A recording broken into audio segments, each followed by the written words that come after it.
Là on va parler d'un film qui se nomme Roubaix, une lumière. Donc, le synopsis c'est le soir de Noël, Daoud, le chef de police de Roubaix, patrouille en voiture avec Louis, une nouvelle recrue. Ils sont appelés pour le meurtre d'une vieille dame. Les soupçons se portent sur les jeunes voisines de la victime, Claude et Marie. Les deux amantes, alcooliques et toxicomanes, sont alors arrêtées. Donc un résumé de détails. Un jeune policier qui cherche à faire ses preuves malgré le doute qui l'assaille arrive au commissariat central de Roubaix, dirigé par Daoud, homme au tempérament calme, d'origine nord-africaine. Daoud a grandi dans cette ville qu'il connaît parfaitement. Mais il a perdu contact avec ses proches, y compris un neveu emprisonné qui refuse de le voir. Les affaires se succèdent. Daoud entend ainsi un homme qui accuse des apprentis djihadistes de l'avoir attaqué, mais comprend tout de suite que l'homme ment afin,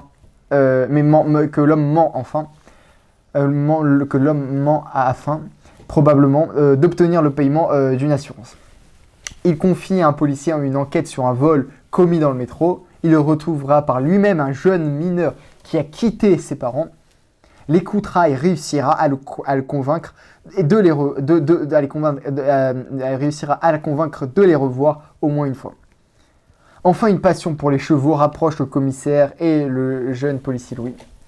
Le jour de Noël, Louis se rend sur les lieux d'un incident survenu dans une courée. Il interroge les voisines, Claude et Marie, deux jeunes femmes vivant ensemble, qui refusent de parler dans un premier temps, pas peur de représailles, mais finalement elles viennent au commissariat et disent reconnaître deux jeunes gens sur des photographies. L'enquête ne donne toutefois rien. Les jeunes gens en accusent un autre, mais tous ont des alibis. Le cadavre d'une vieille dame étranglée sur son lit est retrouvé sur les lieux. Allant sur les lieux avec Louis, le commissaire Daoud comprend vite que les auteurs sont probablement les deux voisines. Claude montre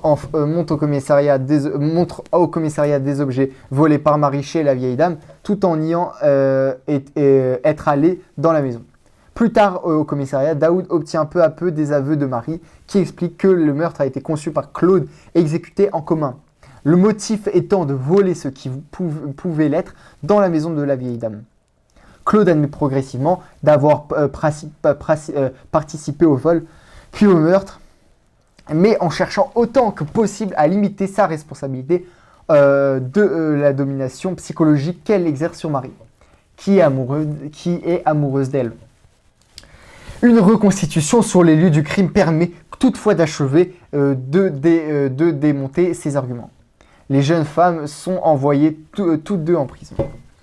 Donc voilà, donc c'est l'histoire d'un commissaire, Daoud, à Roubaix, qui a plusieurs tâches à faire, et dont cette affaire où deux jeunes filles ont étranglé une vieille dame chez elle.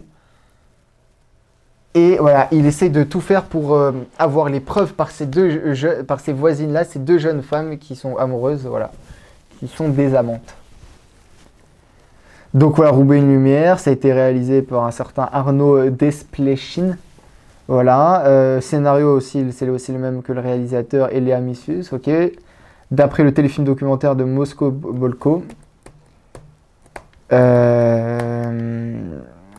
Donc Roubaix une lumière, c'est un film français réalisé par Arnaud Desplechin, qui est sorti Desplechin, sorti en 2019. Il est présenté en compétition officielle lors du Festival de Cannes en 2019.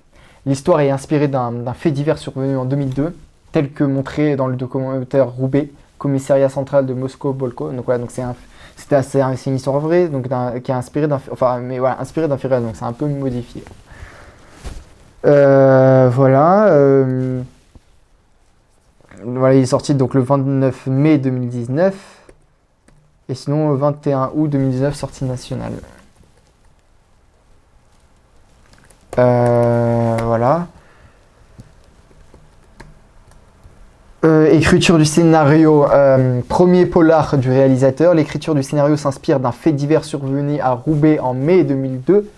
L'assassinat dans la cour d'Esplechin, donnant sur la rue Franklin du quartier du Pile, d'une dame âgée par un couple de jeunes filles toxicomanes et leur stupéfiante confession faite face à la caméra dans le documentaire Roubaix, commissariat central de Moscou-Polvo. Donc si vous voulez visionner, peut-être que c'est possible, je ne sais pas si c'est possible sur YouTube. Le film reste très proche du documentaire dans la description des événements, les personnages et les dialogues, même si certains détails et des personnages de policiers ont été transformés. L'une des sources d'inspiration est le film Le faux coupable d'Alfred Hitchcock, auquel Arnaud Desplechin voue une grande admiration par la brutalité du fait divers représenté par Hitchcock. Comme l'indique le générique de fin, le film est dirigé par Arnaud Desplechin, qui veut ainsi souligner que son travail dans un film aussi lié au réel porte essentiellement sur la mise en scène. Il considère ainsi les propos des deux jeunes femmes entendues dans le documentaire en 2008 comme un matériel, un texte à interpréter. Avant le début du tournage, les petits enfants de la victime, Michel Demesmaeker, demandent au réalisateur de les recevoir afin de lever leur inquiétude sur l'image que le film donnera de leur grand-mère et le portrait qui sera dressé des meurtrières. En 2003, Yves Baudrin, un auteur lillois de polar, avait publié Dangereuse courée, s'attachant à ce meurtre, ce qui provoqua une polémique avec la famille de la victime. L'auteur avait rappelé son droit à la fiction. Le tournage du film débute en novembre 2018 à Roubaix, dans un commissariat factice reconstitué dans la CPAM de la ville, à l'hôtel Mercure, 29 avenue Jean-Lin, ainsi qu'un marque en Barrel. Il dure 7 semaines jusqu'au 20 décembre 2018. Donc le tournage dure 7 semaines à peu près à Roubaix, c'est ça. Alors les critiques. Pour la revue Les Un Rock, qui qualifie le film de somptueux polar social, entre drame social stylisé et film d'enquête, l'œuvre Desplechin creuse dans les âmes humaines, ni trop bonnes ni trop mauvaises, menacées par un déterminisme social implacable.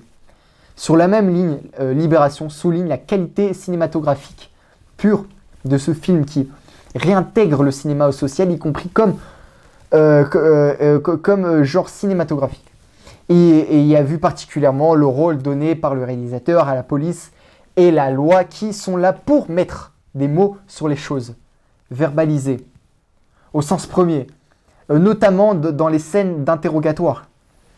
Comme peu de films l'ont montré, pour une autre revue de presse également, Arnaud Desplechin se confronte pour la première fois au réel et signe un film puissant sur la culpabilité et la pitié dans lequel Léa Seydoux et Sarah Forestier sont impressionnants, notamment dans les scènes de grande intensité des interrogatoires. Donc voilà, il y a la fameuse scène où les deux jeunes filles se sont interrogées par Daoud comment il se nomme, Daoud et Louis. Et à un moment, il y a une scène à un moment où d'un côté il y a Louis qui interroge une des filles et dans un autre endroit il y a Daoud qui interroge l'autre fille et il les interroge toutes les deux. Il les interroge toutes les deux pour savoir quelle vérité sera la plus véridique. Et donc il les interroge comme ça toutes les deux, chacune de leur côté.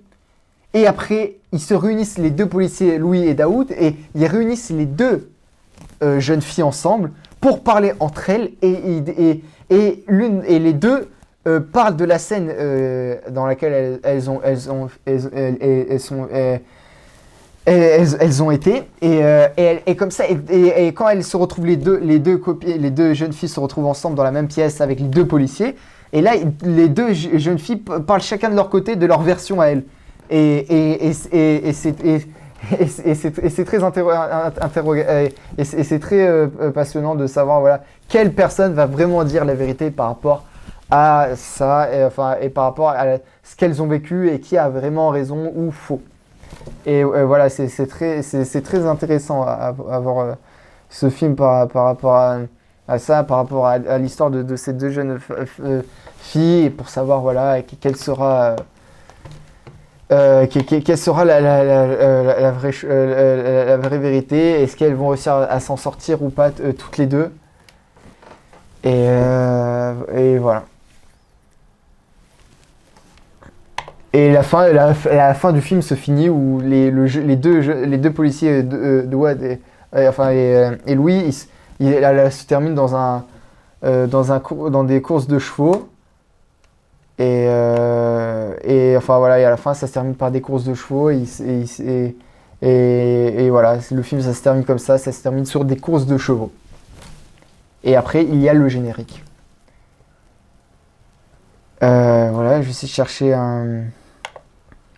une critique. Il y a un problème. C'est sur internet. Pourquoi ça ne marche pas?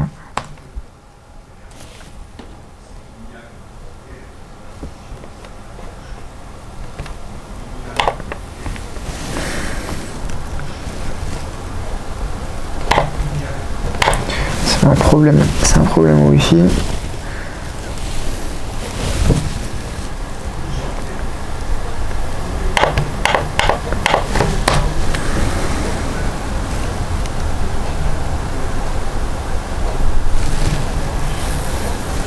Voilà, problème au Wi-Fi, ça ne fonctionne pas. Bon, c'est peut-être là.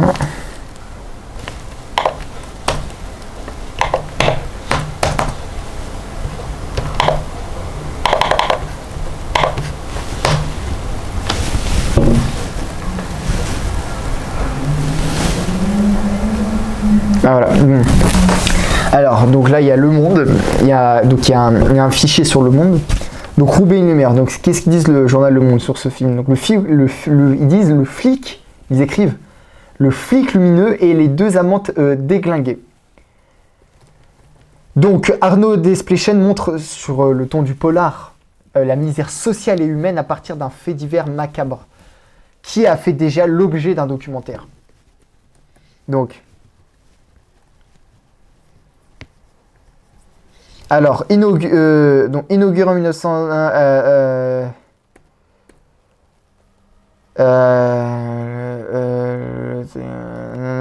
ok.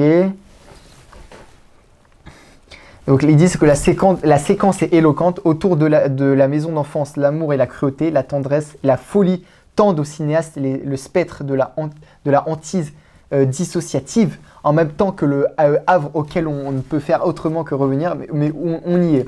Mais Roubaix, une lumière, apporte dans ce registre deux nouveautés d'importance. Le fait divers et le polar.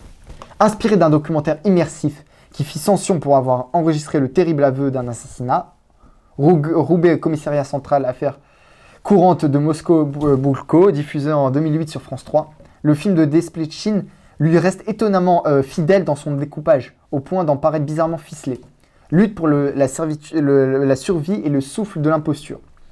Plusieurs pistes parlent ainsi de la première partie du film, à l'instar du documentaire naviguant au gré des urgences de la police secours, sur les pas du commissariat Daoud et de son équipe, confrontés à la misère sociale et humaine de la ville, bagarre de voisinage, escroquerie à l'assurance, fugue d'une mineure, viol d'une toute jeune fille, incendie d'un immeuble.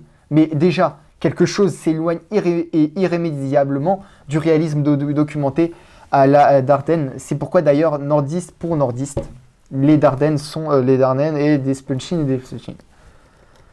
C'est quelque chose et la ligne secrètement active qui sépare l'ombre et la lumière, allégorisant rapidement la trivialité du matériau. L'ombre, c'est Roubaix poussé au film noir, sa nuit rougeoyante, sa dure pauvreté, sa lutte poisseuse pour la survie. La lumière, c'est Daoud, et avec qui, lui, grandeur de l'acteur Dizem, commissaire de la police et enfant de crue, d'emblée méta réel dans les deux registres, origine maghrébienne, souvenir amer plein plein la haute, mais sourire absolu, déterminé, surpras-conscient, ultra-lucide. Daoud, c'est le miracle de Noël que fait l'homme. Là où il paraît, une lumière s'allume, son jeune lieutenant, Louis, l'admire d'autant qu'il trompe quant à lui, dans le corps policier, une vocation avortée à la direction sacerdotale Daoud, au fond, on le connaît. C'est un artiste dans la lignée du... ok, non, pas ça, ok. Ok, alors, qu'est-ce qu'ils disent? On a nommé le couple d'amants déglingué et décavé Claude et Marie. Cause d'un malaise possible dans la réception du film, le souffle tiède de l'imposture saisit en effet à la vision de Léa Seydoux et Sarah Forestier, affublées des stigmates ostensibles de la misère. Le rouge au nez, le tic aux lèvres, la graisse aux cheveux, on est pourtant ici au cœur du film. Et le défi y est double, les imposer d'abord au risque de l'invraisemblance, précisément au nom des puissances de la fiction, les humaniser ensuite au cours du marathon mental constitué auquel interrogatoire par Daoud et son équipe, Claude qui résiste et qui manipule l'affaire au nom de sa fillette, Marine qui n'a rien d'autre que Claude dans sa vie, le témoignage d'une humanité perdue. À travers les divers roubassiens, 2002 remonte à la mémoire le carnage passé à postérité. Voilà. Donc, dernière chose, enfin, par quoi Roubaix une lumière se rattache à notre époque? Le fait divers de 2002 diverge, en effet, de celui de 1933. La lutte des classes n'y offre même plus la possibilité d'un horizon d'intelligibilité. Deux pauvres filles y tuent une pauvre vieille dans l'espoir de lui voler des économies dont elle ne dispose même pas. C'est le propre d'un système qui, tenant pour non profitable à ses intérêts le droit des plus démunis à un minimum de dignité, envoie en connaissance de cause à la casse un peuple de reclus. Roubaix, une lumière montre qu'en vérité ce spectacle nous concerne et cette violence nous atteint. Donc voilà, c'est un film dramatique qui dure 2 heures. Voilà, donc si vous souhaitez aller le voir, c'est un film voilà, sur l'histoire d'un fait divers et voilà, ces 2 scènes où à un moment il y a Louis et Daoud qui sont chacun de leur côté à parler à une des 2 filles. Et c'est très passionnant voilà, comme film. Donc si vous voulez aller le voir, voilà.